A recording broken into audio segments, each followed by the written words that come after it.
At haluin. Pansit gisado. Ang sarap po. Yummy. Tara, luto tayo. Painit na tayo ng kawali. Lagay ng mantika. Isunod ang bawang. At sibuyas. Pag na golden brown na, ilagay ang manok. At haluin.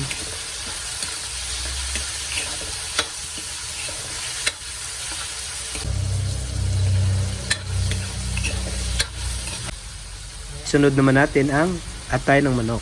Masarap to pag may atay.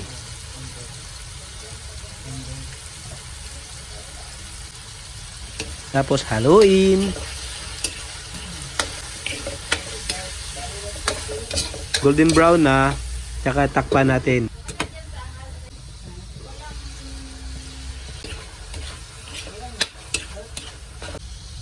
At pagtapos, ilagay natin yung mga gulay. Carrots, tsaka bagu beans. At haluin.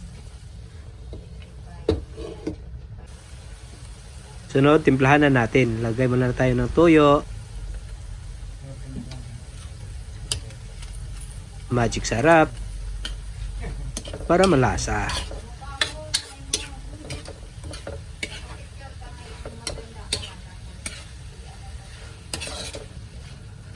Tapos paminta.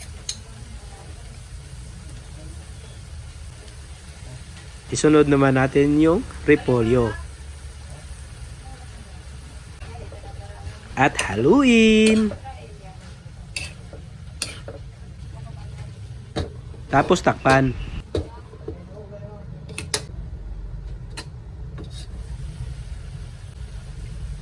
Tapos kunting asin. Yun. Pampalasa lang. Yun. Tapos i-separate muna natin tong ginisa natin na halo sa pansit. Tapos magpainit tayo ng kawali. Tapos lagyan ng tubig. Timplahan na natin to ng toyo. Oops. Oyster sauce. Mamasitas. Baka naman. Tapos chicken cubes. Paminta.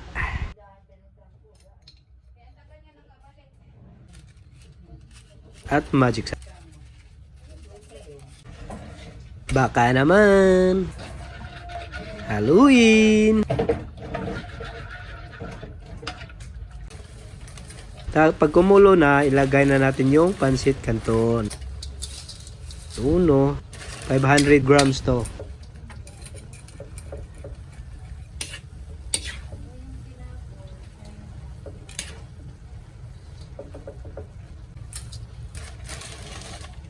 Isunod natin yung sobra. Yan, Popeyes yummy. At haluin. Ilagay natin yung squid ball. Hindi ko na napakita yung squid ball kanina pag prito. Inuna ko yung prito bago magisa. At ilagay na natin yung siniparit natin na gulay. Tapos manok. Yun, sarap. Wow, wala stick.